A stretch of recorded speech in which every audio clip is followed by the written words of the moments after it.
Ya, halo. Jumpa lagi dengan saya Nafis dalam Perawan di Jerman. Kali ini seperti biasa, saya kedatangan tamu yang spesial dan tamu kali ini saya udah mengenalnya kayaknya udah lebih dari 5 tahun kalau nggak salah ya. Dan beliau ini udah kayak kakak sendiri yang udah jadi teladan saya selama ini ketika memperjuangkan mimpi untuk bisa S2 di Jerman, psikologi terutama ya. Dan mari kita sambut dengan Mbak Rosi. Mbak Rosi, gimana kabar hari ini? Baik, Nafis, halo semuanya.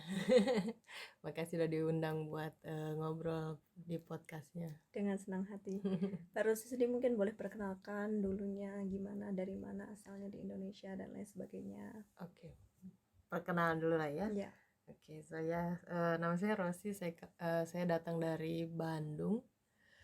Em, ya, saya lahir di Bandung dan besar jadi di Bandung sampai umur 23 tahun. Em, Mungkin apa ya Kak? Mungkin cerita sedikit tentang, karena ini judulnya tentang pendidikan kan ya. Jadi saya ngomong aja kayak dulu saya pernah S1 di Bandung di Universitas Islam Bandung, jurusan psikologi. Kalau di Unisba itu kayak kita lebih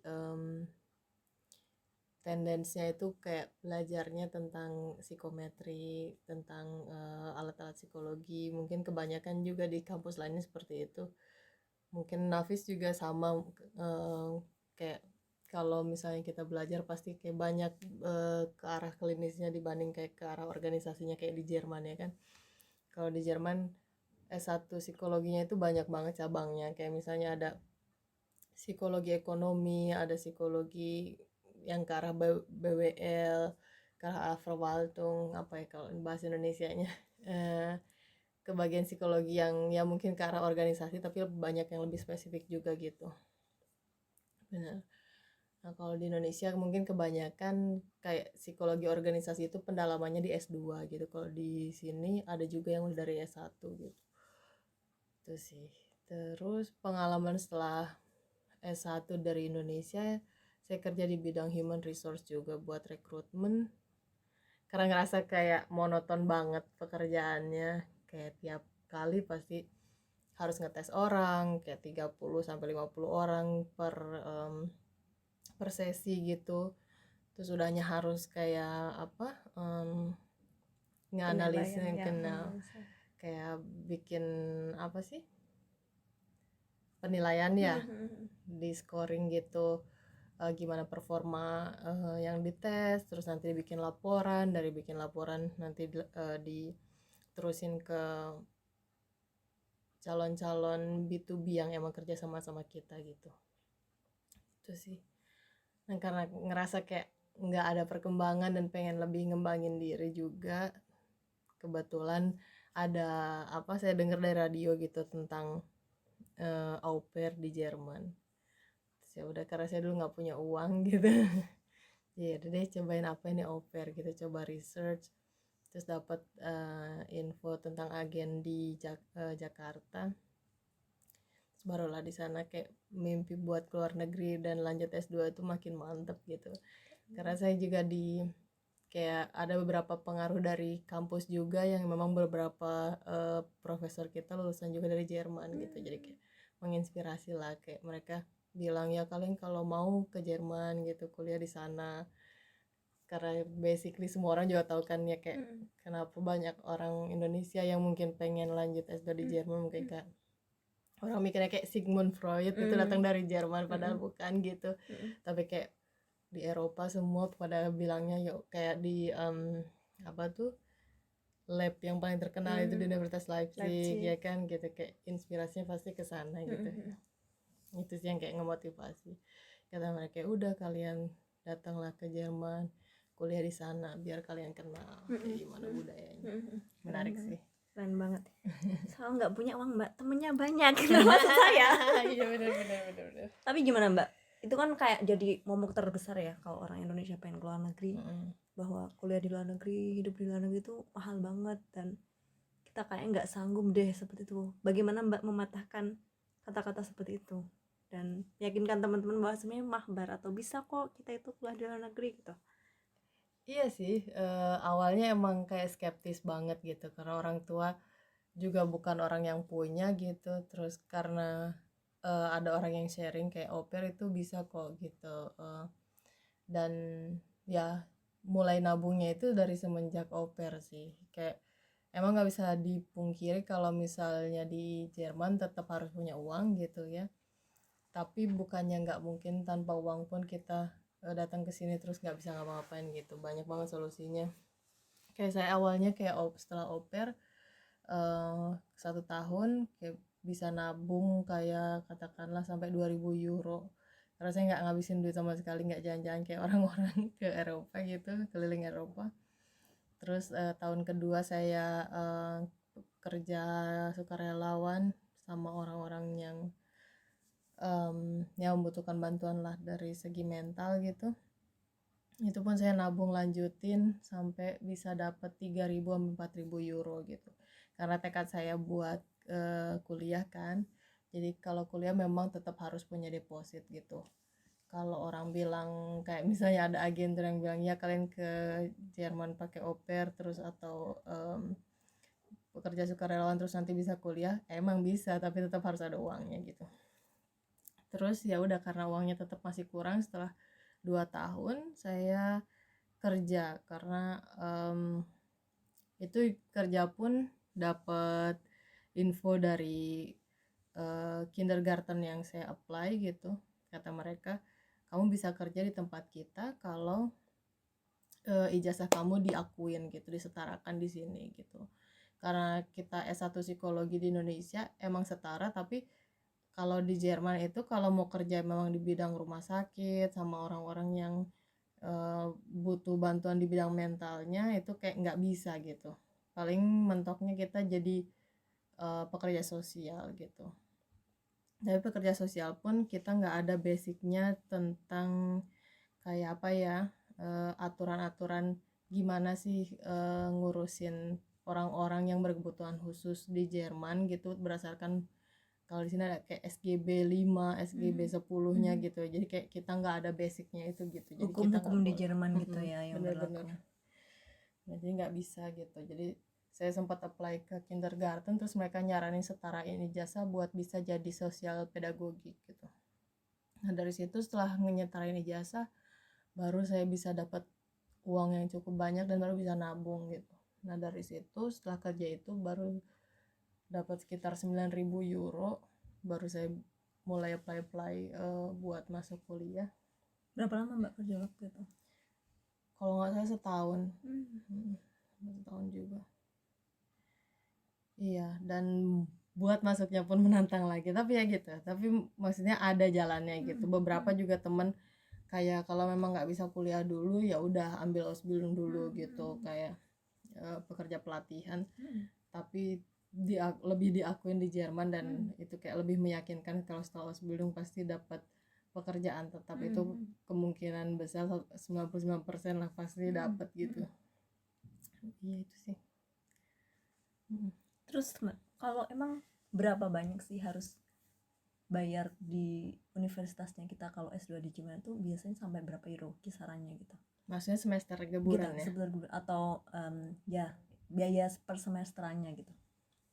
Kalau untuk di Bundesland atau di Bundesland Negara apa ya? bagian. Kalau untuk negara bagian yang memang masih banyak ngasih subsidi, kayak misalnya saya kuliah di TU Berlin gitu, semesterannya cuman kayak 350 per 6 bulan ya, per 1 semester gitu. Dan itu kita udah dapat subsidi buat makan, subsidi buat angkutan umum, subsidi buat kayak kalau mau ke teater atau museum kayak gitu-gitu semuanya kita dapat diskon gitu. Itu sih. Atau kalau kita mau pinjam buku kayak aksesnya tuh banyak banget gitu buat student kalau di Jerman gitu. Tapi kalau di bagian negara lainnya kayak misalnya Baden-Württemberg kayak gitu-gitu, karena mereka pengen ningkatin kualitas universitasnya juga dan emang terkenal juga bagus universitasnya karena itu salah satunya gitu. Orang-orang asing nggak dikasih subsidi. Itu kayak teman saya harus bayar per semester 1.000 sampai 2.000 euro. Tapi sebenarnya kalau dihitung masih mungkin gitu kalau kita emang kerja sambil kuliah gitu, sebenarnya masih bisa gitu, cuman bedanya jauh aja gitu sama yang disubsidi. Ngomong-ngomong Mbak, emang syarat S2 di Jerman psikologi tuh waktu Mbak itu apa aja? Kalau yang paling utama sih sebenarnya kalau selama universitasnya diakuin ya, universitas S1-nya diakuin di Indonesia, itu kemungkinan besarnya bisa-bisa aja kuliah gitu di Jerman. Dan kalau emang udah diakuin dan juga apa ya, kalau di kita apa sih silabusnya juga setara sama di Jerman gitu, dan dapat apa tuh namanya Culasong bahasa Letter Inggrisnya of ya. acceptance ya. Kalau dapat LOA-nya udah gampang sebenarnya gitu, tinggal yang syarat utamanya itu aja bahasa Jermannya, karena kalau di Jerman nggak ada jurusan psikologi yang pakai bahasa Inggris, nggak kayak teknik gitu kan ya. Kalau kalau bidang IT, bidang teknik mesin masih ada kemungkinan bisa pakai bahasa Inggris gitu, tinggal nunjukin TOEFL atau TOEIC gitu, IELTS ya, genau. Tapi kalau psikologi harus DSA 2 gitu. Ada bahkan yang minta DSA 3 gitu, saking emang susahnya bahasanya gitu. Buat kalau misalnya kita cuman belajar aja sampai DSA 2 DSA 3 sebenarnya bisa-bisa aja gitu kalau secara teoritis. Tapi kalau di prakteknya, kalau nanti kita harus presentasi atau kita harus bikin laporan dalam waktu 1 minggu, itu benar-benar menantang gitu. Apalagi kalau kita nggak supel banget dan nggak banyak bergaul sama orang Jerman, buat istilahnya bantuin koreksi penulisan, gramatik kayak gitu-gitu, itu bakalan bikin depresi juga sih. Nah itu sih, itu aja.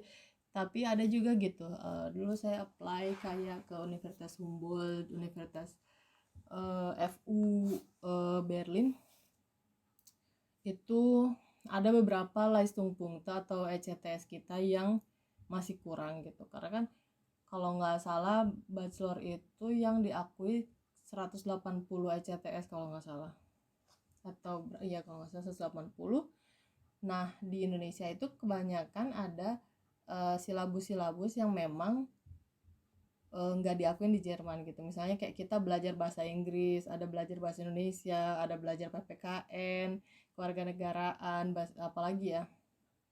Kalau yang Universitas Islam bahkan ada kayak fikih apa kayak gitu-gitu. Nah itu tuh meskipun di Indonesia jatuhnya hampir sama-sama di sini, tapi karena banyak silabus yang nggak diakuin, jadi kita banyak minusnya gitu.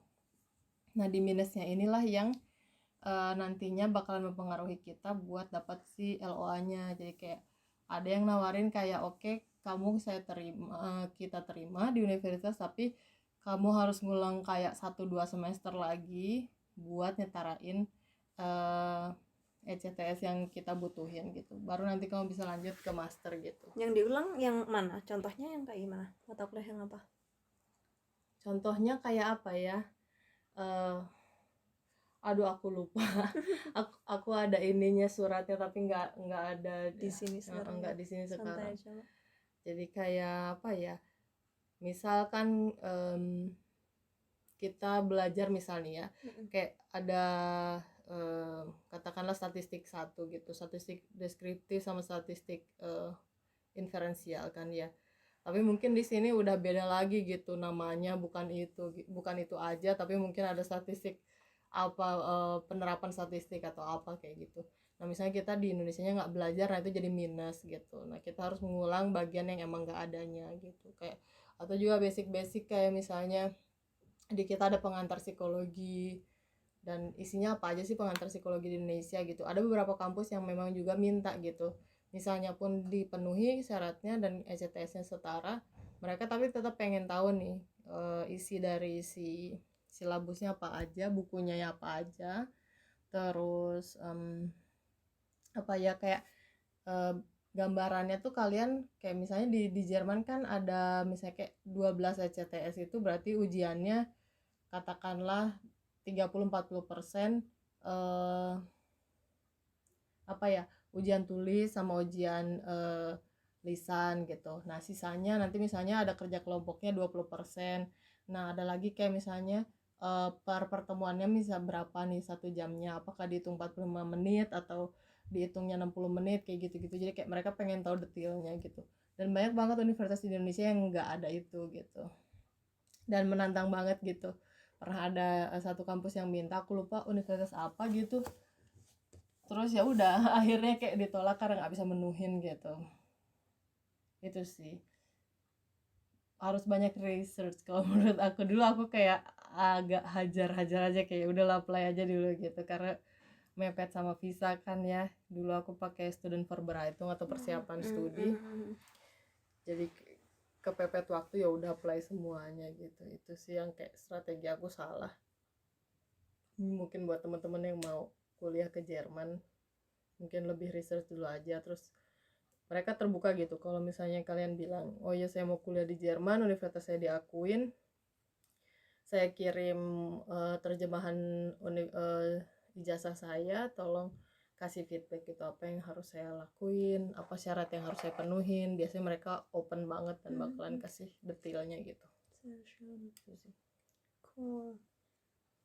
Terus Mbak, itu waktu Mbak juga ada syarat bahasa Inggris kan ya, selain syarat bahasa Jerman itu juga sampai mana minimal syarat bahasa Inggrisnya? Syarat bahasa Inggrisnya B2.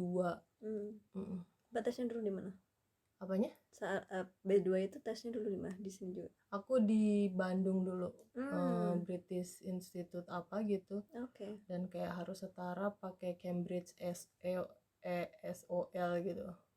Kayak itu B2 minimal. Juga bisa dia cantumin. Itu modelnya gimana ujiannya? Lisan, tulis? Di Indonesia dulu? Semua sih. Semua ya, 4-4-nya itu yang di ada semua. Benar-benar. Tuh. Terus Mbak, gimana pas awal-awal kuliah gitu, merasa kesusahan nggak atau berat nggak gitu sebagai lulusan Indonesia? Apakah yang dipelajari di kita tuh udah sama seperti yang dipelajari teman-teman kita di Jerman, atau kita butuh effort besar banget buat ngejar mereka gitu?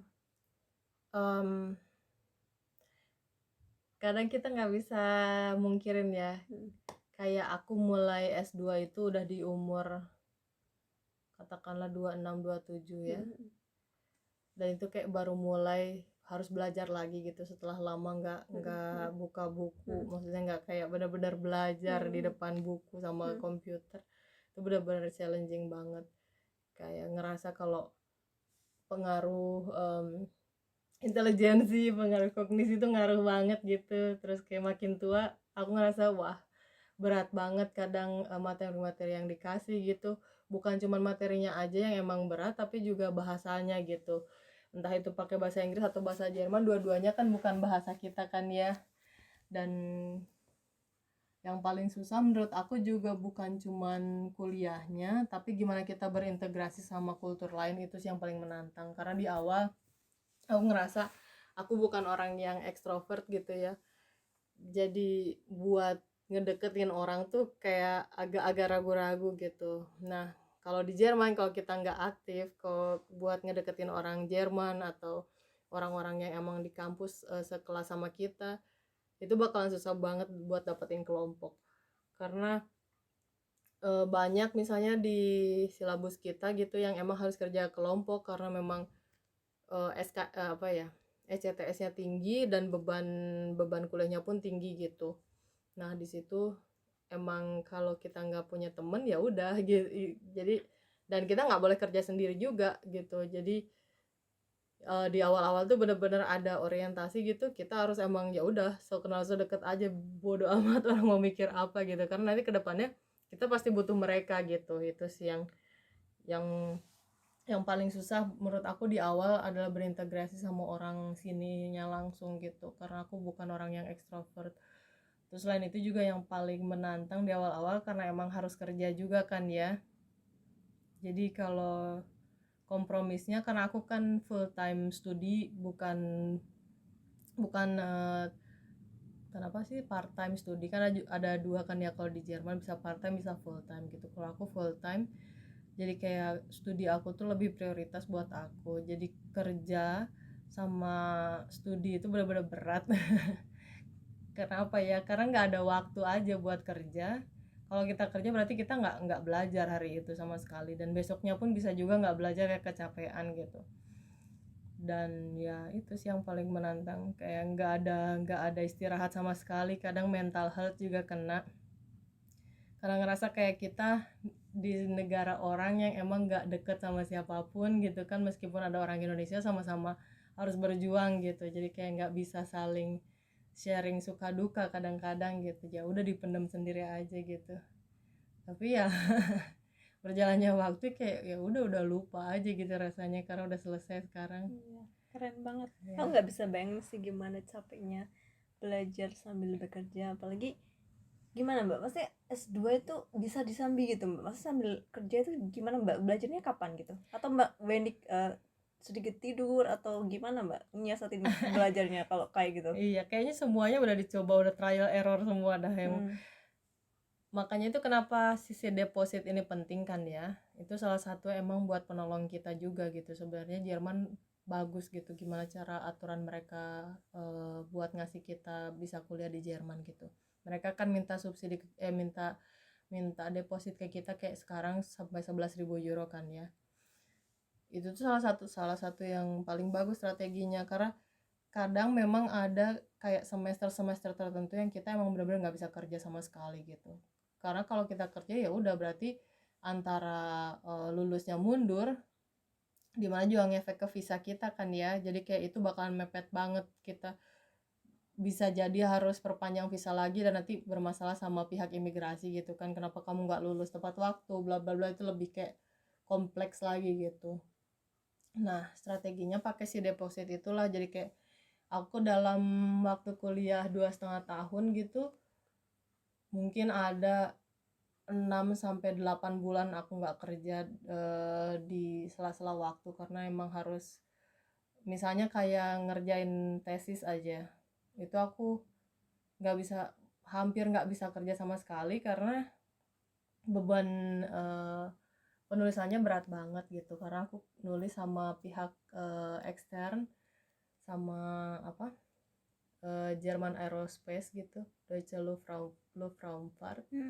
Itu kayak bebannya tinggi karena tuntutan dari profesor dari internal ada 3 orang gitu, terus tuntutan juga dari pihak eksternal 2 orang, jadi kayak dari 5 orang aku dapat tuntutan kayak berat banget gitu.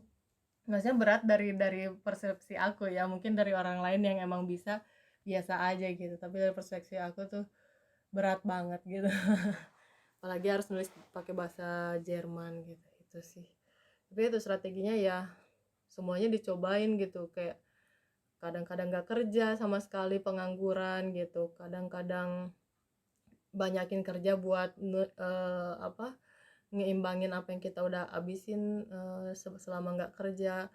Kadang juga harus cari mentor, harus cari tutor, kadang nggak tidur juga gitu. Harus di bibliotek, harus di perpustakaan gitu, nyari sumber-sumber gitu ya. Itu sih ya. Keren banget. Ngomong-ngomong Mbak tuh S2-nya kan kalau di Indonesia kayak udah model Master of Science atau Master of yang apa sih? Master of Arts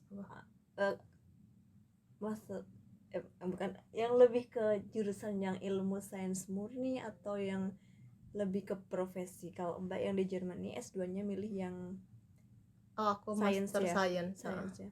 aku Master Science karena aku belajarnya ada matematikanya, ada statistiknya, ada pemrogramannya juga, terus lebih kayak psikologi kognisi gitu, sama psikologi ergonomi gitu. Jadi apa Mbak itu jurusan S2-nya psikologi apa? Lebih ke apa? Psikologi teknik sih. Psikologi teknik. Bahasa, tapi di Indonesia terkenalnya psikologi ergonomi. Kayak Yeah. Mantap, keren banget. Nah, keren banget sih Mbak bisa tesisnya kerjasama sama itu Deutsche Lufthansa atau Aerospace-nya Jerman. Itu gimana ceritanya? Atau Mbak neliti apa di situ gitu? Aku neliti gimana interaksi penumpang sama shuttle tanpa awak pengemudi. Jadi kayak jadi kayak kita kerja sama engineer yang bikin si shuttle-nya ini, jadi kayak di Hamburg. Jadi sebenarnya sekarang di Jerman mereka lagi ngembangin shuttle atau bis yang emang tanpa awak pengemudi gitu. Nah, buat bikin itu jadi massal, mereka bikin pilot-pilot proyek gitu di kota-kota besar, salah satunya di Hamburg, di Philharmoni gitu, di tengah-tengah yang di pelabuhannya itu. Nah, di sana kan karena cukup crowded, karena cukup kompleks terangnya gitu ya, tracking si shuttle-nya, makanya dibikin di sana gitu, dan itu pun bertahap gitu. Nah, aku dapet yang tahap ketiga gitu, yang emang benar-benar tanpa awak pengemudi. Ya, terus dilihat gitu apa sih hazardnya dari para penumpang buat ngegunain si shuttle ini. Terus kayak dari segi psikologisnya apa sih yang bikin mereka eh, jadi problem stelungnya itu, banyak orang yang suka sama inovasi yang emang kita ajuin gitu ya, tapi kenapa banyak orang yang nggak berani nyoba gitu. Kita pengen tahu di mana ininya gitu ya, user case-nya gitu.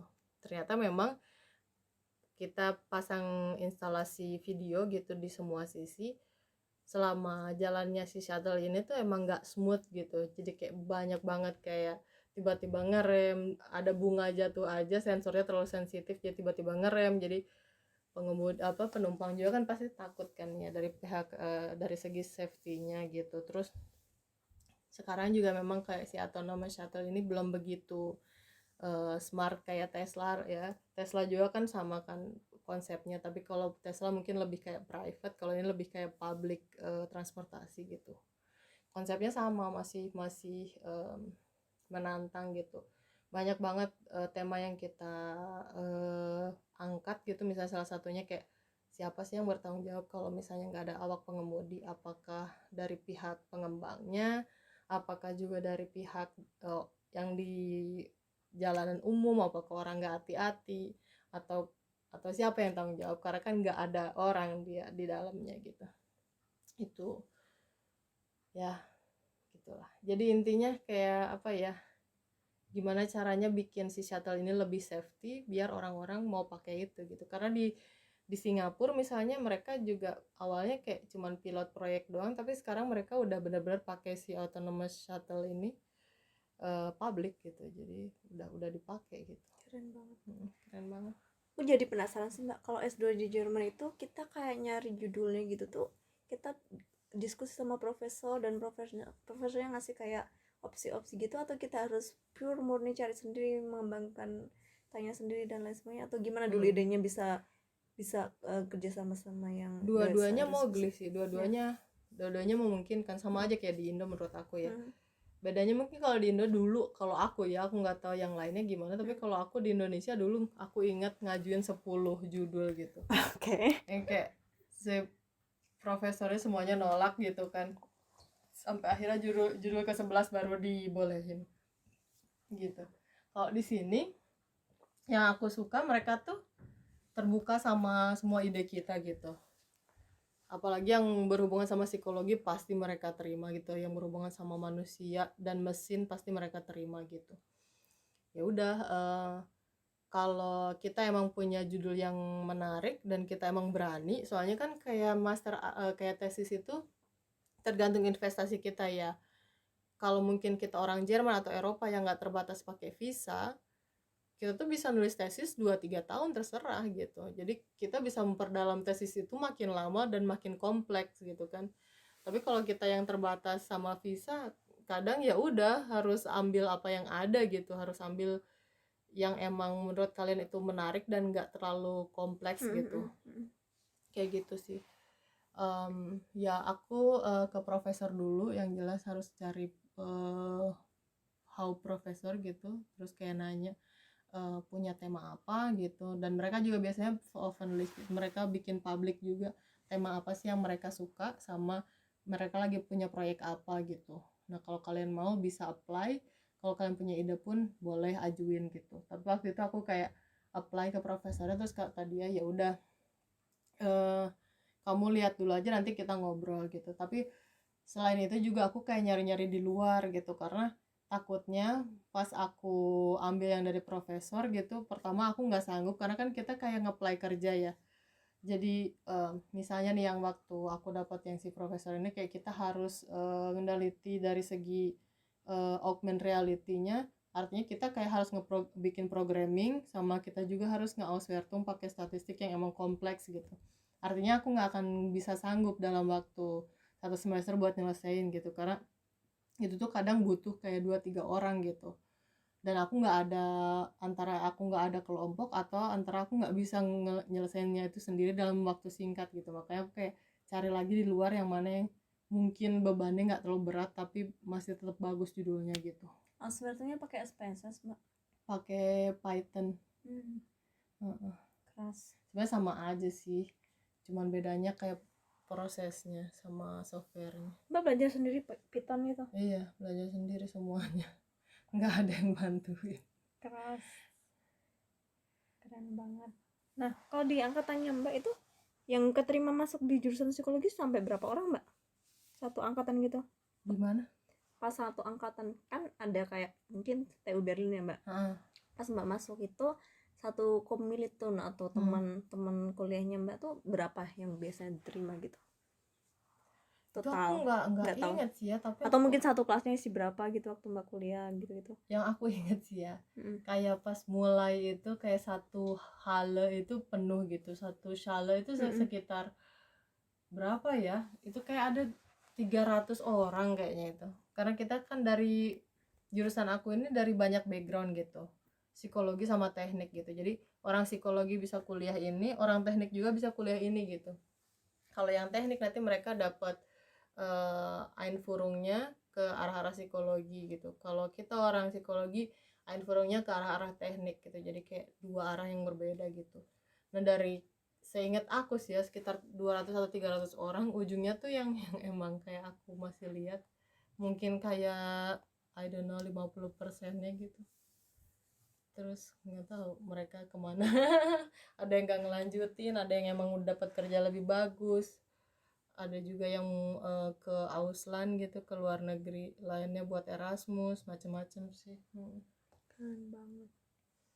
Berarti Mbak kan yang tesis ini dalam rangka kerja kan, berarti Mbak bantu Iya. profesor kan? Berarti ya tetap digaji normal profesional Jerman kan? Oh kalau aku nulis tesis nggak digaji. Iya. Itu Mbak selesaiin dalam satu semester? Aku selesaiin sekitar 7 bulan. Keras. Itu tuh 7 bulan itu udah siap proposal, udah selesai, udah siap cus langsung ngerjain, atau sebelumnya udah berproses beberapa lama dulu untuk bisa, kan biasanya kalau di Indonesia kayak ngajuin proposal terus baru risetnya gitu. Gute Frage. Kalau di sini sih ya nggak ada proposal. Oh ya, oke, keras. Jadi langsung nulis gitu. Langsung nulis, kecuali kalau emang kita yang ngajuin ke profesor ya kan, yang emang temanya mungkin masih baru, mungkin kita butuh proposal gitu. Tapi karena ini proyeknya emang udah ada, jadi kayak nggak butuh lagi gitu. Terus emang kita kerja sama Bundesministerium Innovation BMIF gitu, kementerian gitu ya, buat Verkehrsmittel. Jadi nggak mungkin kita harus nulis proposal gitu, karena dari namanya aja orang udah tahu gitu kita nulis di sini gitu. Keren banget. Terus gitu Mbak, endingnya gimana kalau di Jerman tuh? Kita ujian terbuka, ujian tertutup, atau gimana Mbak prosesnya? Kan mungkin kan udah selesai kita nulis. Terus apakah kita bimbingan tiap apa atau gimana itu Mbak kalau model di Jerman, S2 di Jerman? Kan kalau di Indonesia sering banget ya waktu kita ngerjain skripsi itu kayak kita bimbingan gini, udah pas belum, atau seberapa sering gitu kan dengan ngobrol dengan pembimbing dan lain sebagainya gitu. Iya. Kalau untuk bimbingan sih tiap minggu.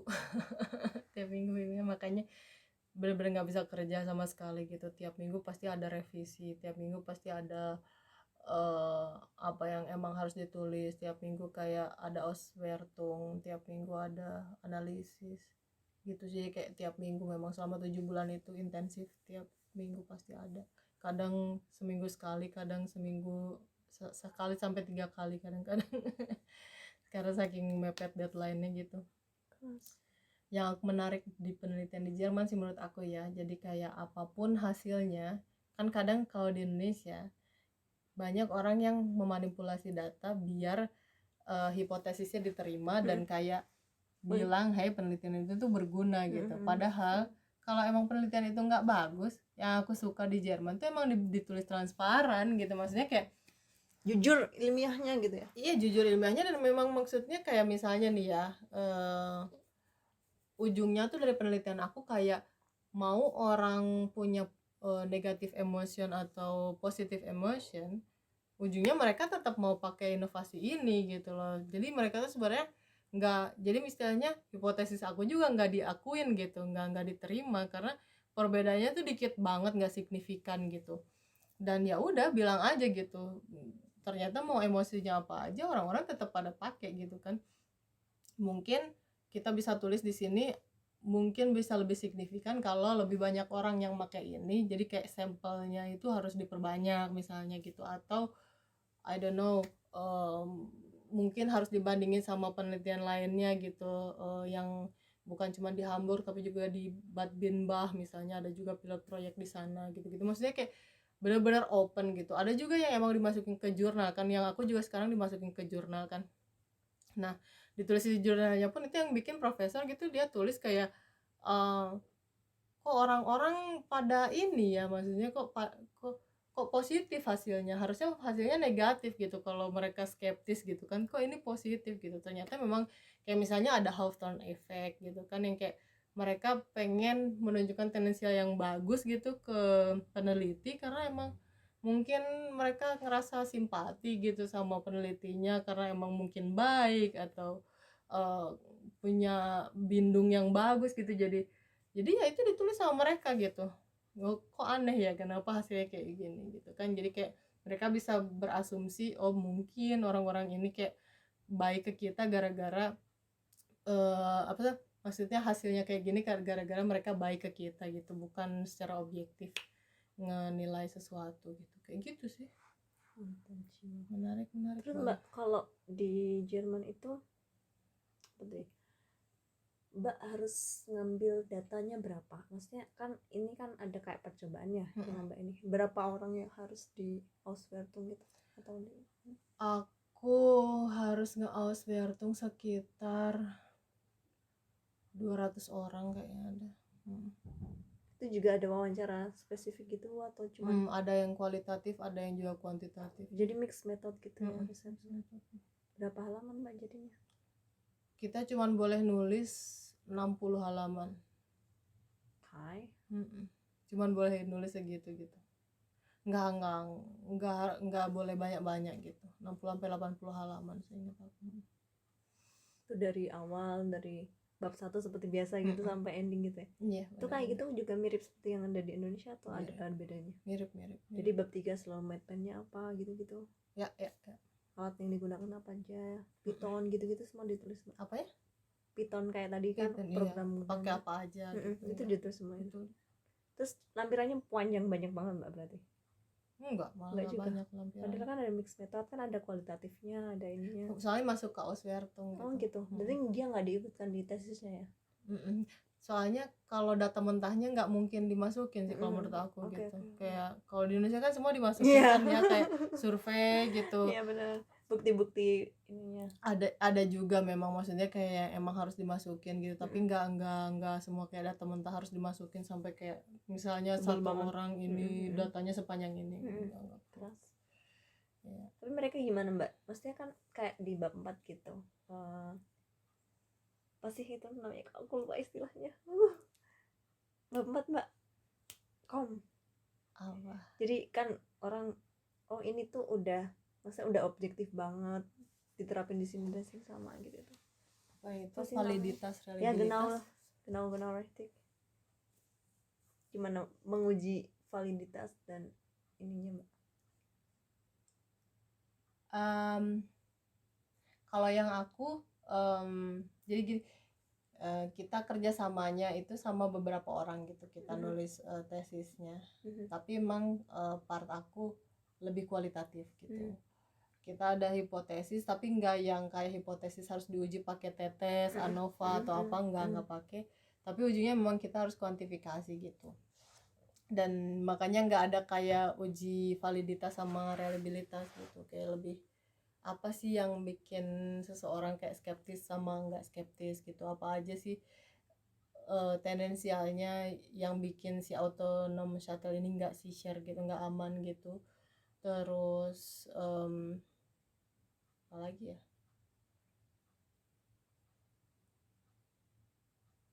iya itu sih kayak lebih ke kualitatif gitu.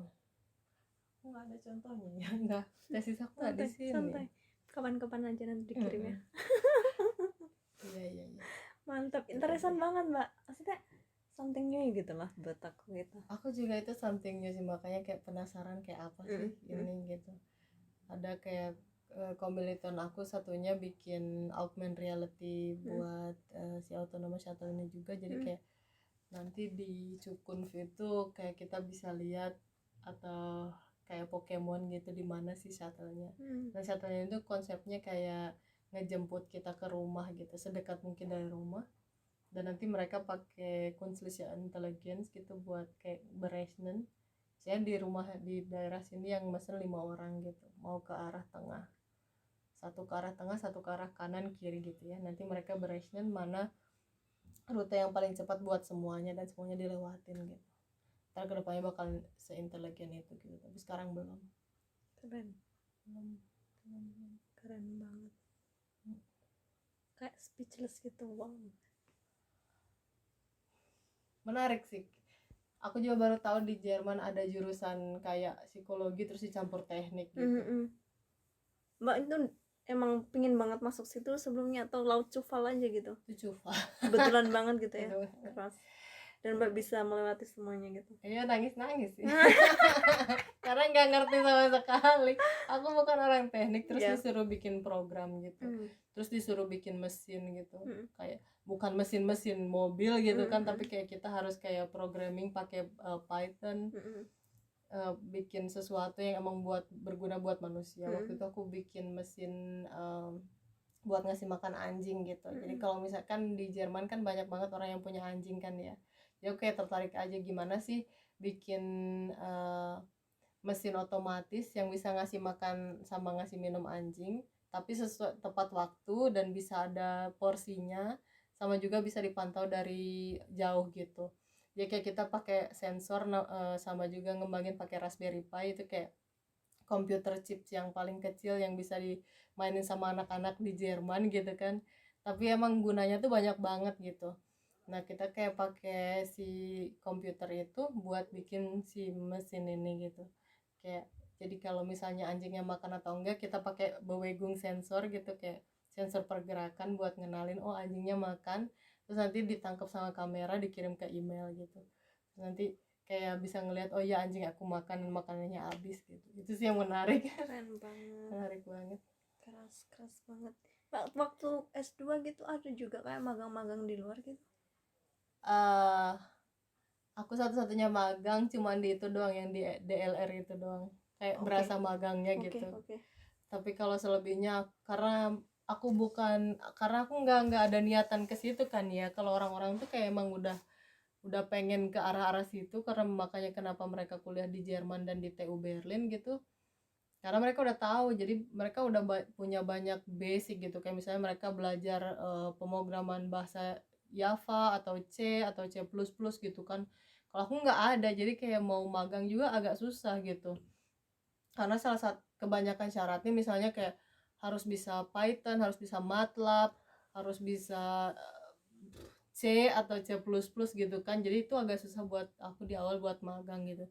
Nah, setelah aku dapat tesis di DLR ini tuh kayak nambah portofolio aku dan ngasih kesempatan aku buat kerja tuh bener-bener ngebantu banget gitu. Berapa lama Mbak belajar Python sendiri? Kayaknya sampai sekarang aja aku belum bener-bener bisa. Itu kayak bener-bener cufal aja kadang-kadang, oh ya tiba-tiba bisa gitu. Kayak cufal, nggak begitu Mbak berarti bagus. itu kan tadi judulnya apa Mbak tesisnya Mbak?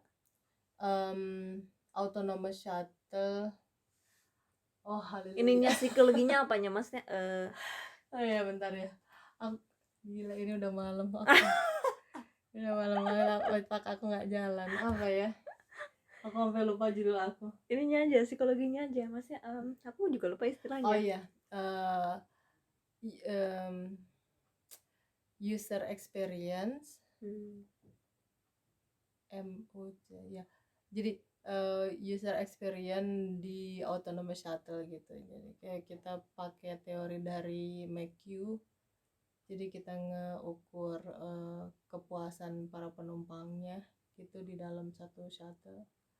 Terus dihubungin pakai teori ini, ada kayak beberapa indikator yang harus dipenuhin buat kayak bisa ningkatin kepuasan para pengguna. Salah satunya misalnya kayak secara estetik gitu kan, banyak orang yang kayak mau pakai produk kalau misalnya secara estetik menarik gitu, tapi ternyata faktor estetik itu bukan segalanya. Jadi kayak orang lebih ngelihat fungsionalnya dibanding estetiknya gitu. Kalau secakep apapun misalnya kayak si autonomous shuttle yang kita punya juga kan cakep banget ya kalau baru dilihat gitu, kayak futuristik gitu. Tapi kalau nggak safety, kalau juga nggak off-one fly jalannya, mereka juga nggak suka gitu. Jadi kayak emang ada hubungan-hubungan tertentu kayak gitu. Mantap sih, keren banget. Mbak, terakhir dah, tips saran buat teman-teman yang pengen S2 psikologi di Jerman. Pertanyaannya satu tapi kayak kompleks terjawabnya. So, apa tipsnya buat orang-orang yang mau kuliah di Jerman? Nah, ya. Kayak susah ini pertanyaannya menurut aku. Karena emang yang paling penting sih Dui Halte Vermögen ya. Apa bahasa Kayak Indonesianya? Ini teman-teman nggak bisa bahasa apa Jerman. ya bahasa Indonesianya? Mungkin endurance ya, endurance persistennya gitu dari orang. Apa aja Ketangguhannya ya.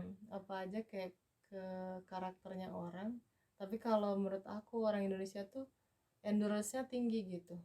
Ya mereka tuh kayak meskipun Struggle susah terus ya. tapi struggle gitu, karena kita emang udah biasa hidup Kepepet. susah ya kan ya. Kayaknya itu yang benar-benar jadi basic Ya. buat bisa sampai ke sini dan mau berjuang dan ngelakuin apa aja demi satu tujuan. Misalnya kayak Nafis kan ya, kayak apa aja maksudnya apa aja dijalanin dan emang kayak semua tuh pasti berguna gitu kan ya. Itu sih yang menurut aku yang paling penting dari diri sendiri aja dulu gitu. Mau seberat apapun, kalau diri sendiri juga kayak ngerasa ya udah lakuin apa aja, jalan aja, pasrah gitu kan. Senafas demi senafas. Iya, selangkah demi selangkah, mau sesusah apa jalan. Kayaknya itu sih, kayak endurance-nya kayak benar-benar harus bisa gitu. Dan yang paling penting juga doa dari orang tua sih. Aku kayak ngerasain di Jerman banyak banget kemudahan itu, aku yakin dari kayak apa sih, bantuan gaib gitu yang kita nggak tahu. Tiba-tiba kayak ya aku bilang kayak Python aku nggak pernah belajar, tiba-tiba kayak lulus gitu. Itu kayak ini kenapa ya gitu. Nggak tiba-tiba lulus juga, tapi kayak kok bisa, kok mudah gitu. Kayak statistik kita pakai MATLAB, kita pakai RStudio, itu aku nggak pernah tahu di Indonesia gimana caranya gitu kan. Kita semua pakai manual kan di Indonesia, terus masukin SPSS, terus tinggal diklik-klik korelasi bla bla bla 0, ini udah bagus. Oh iya, ya udah ada hubungan ya kan. Nanti reliabilitas, validitas, oh iya segini, oh iya berarti udah valid, udah pung gitu kan ya, gitu doang gitu. Di sini nggak ada kayak gitu. Kayak harus ngejelasin kenapa kayak gitu, verteilungnya gimana, itu kayak wah luar biasa. Ya memang mereka grounded banget ya. Iya, soalnya emang di sini kan researchnya kuat kan ya. Terus Grundsätzlichnya itu pakainya yang si statistiknya yang emang gila-gilaan gitu. Kalau di kita kan cuma korelasi doang kan ya. Kalau di sini oke korelasi, tapi korelasi pakai yang mana gitu kan ya. Nah, itu yang kayak wah. Aku kayak udah lupa, udah lama nggak belajar statistik kan, tiba-tiba dikasih kayak udah mah materinya susah, pakai bahasanya susah, pakai toolsnya juga, softwarenya juga susah gitu, kayak plus-plus. Aku sempat nggak lulus sekali statistik gara-gara itu gitu. Gara-gara kaget. Tapi Mbak keren banget, maksudnya kan Jerman udah terkenal banget gitu ya, bahwa 3 kali nggak lulus DO. Iya benar-benar. Gimana Mbak nyiasatnya? Mbak selalu dapat nilai-nilai bagus gitu atau yang penting lulus atau gimana Mbak? Juga. Awalnya aku emang kayak idealis banget kan ya, karena di Indonesia kan kita kok kayaknya gampang banget dapat A ya kan, Mm-mm. karena ya aku sadar ke bahasanya, belum juga sosial supportnya juga kan di Indonesia tinggi banget gitu. Kalau kita misalnya nggak punya materi aja, temen ngasih materi gitu kan, kalau di sini semuanya harus sendiri kan ya. Jadi awal-awal ya aku nilai emang bagus gitu, terus pas dapat jelek langsung down banget gitu kan, yang kayak wah gila, yang biasanya achievement banget tipenya, tiba-tiba ya udahlah pasrah, yang penting lulus, udah lulus aja udah syukur gitu kan. Karena dibandingin ngulang, kalau ngulang tuh bener-bener kayak hell banget gitu, I know. kayak neraka. Harus ngulang semuanya dari nol gitu, gila itu susah banget gitu. Ya udah akhirnya kayak kalau dapat 3 atau 4 tuh udah biasa, nggak semuanya 3 sama 4, tapi kayak kalau dapat 3 ya udahlah, daripada ngulang 3 aja nggak apa-apa gitu. Tapi ujungnya aku juga rata-rata kalau di rata-ratain 2,3 gitu, sekitaran lah gitu. Masih bisa kalau mau masuk dokter masih bisa gitu. Emang salah dokter berapa mbak? Syarat buat ikutan dokter kalau nggak salah 2,7. Ada plan dokter? Oh nggak tahu, aku baru beres master aja udah alhamdulillah. Iya banget ya. Nggak tahu kalau dokter, ntar aja lah. Nunggu Nafis punya anak dulu. Aduh. Nafis mau nikah nanti. Ya ampun. Oke. Makasih banyak mbak, kita ternyata udah ngobrol 50-an menit lebih. Oh gitu. Makasih banyak. Kepanjangan ya, banyak Enggak. Makasih banyak buat waktunya dan kesempatannya dan cerita-cerita luar biasanya mbak. Semoga next time kita bisa ngobrol-ngobrol lagi dengan tema yang lebih yahut dan lebih menarik. Ini aja sudah super sekali, udah keren sekali kan, belum ada ya di Indonesia yang psikologi lebih ke teknik gini kan. Baru ini kan. Baru search di Indonesia kayak mungkin Gunadarma kalau nggak salah, atau apa ada di ya. Jakarta ada 1 atau 2 kampus gitu. Selebihnya kebanyakan klinis sama organisasi. Di mana yang banyak lagi? Di Amerika banyak juga. Awalnya si Human Factors ini, nama jurusannya Human Factors kan ya. Awalnya dari Amerika, di Jerman sendiri aja baru 10 tahun jurusan ini. Makanya karena kan yang bikin jurusan ini beken tuh kayak misalnya Apple. Kenapa sih Apple ini kayak mahal banget kan ya? Karena memang dari segi usability-nya, dari segi UI-nya, dari segi pengembangan tekniknya tuh emang benar-benar user centric banget gitu. Kenapa mereka kayak bikin iPhone tuh semenarik mungkin dan semahal, tapi mahal gitu, karena memang berfungsi buat orang yang emang sama sekali nggak ngerti handphone gitu. Jadi istilahnya benar-benar intuitif gitu kalau bahasa si Human Factors-nya. Intuitif itu artinya berarti kayak kognisi reduciret gitu, kayak orang tuh nggak perlu mikir buat pakai itu gitu. Orang tahu kalau ngelihat kayak gini berarti kita harus klik gitu. Orang tahu kalau warnanya kayak gini berarti ini I don't know, ini berbahaya atau apa gitu. Jadi kayak simbol-simbolnya tuh jelas gitu. Mantap jiwa. Dan diseraplah di Jerman gitu. Wow banget. Luar biasa keren. Nanti kita share lagi tema-tema yang menarik lagi yang dari Jerman ya, biar Nafis yang sharing. Aduh. Kuliah kan ya. Amin. Doain aja ya mbak ya. Perjuangannya belum selesai. Oke, terima kasih banyak udah dengerin. Semoga bermanfaat. Saya sendiri sudah sangat bersyukur karena Mbak Rosi mau sharing, karena ini materi luar biasa dan belum pernah saya dengar dari manapun itu, dan langsung dari Jerman. Oke. Sekian cuap-cuap hari ini.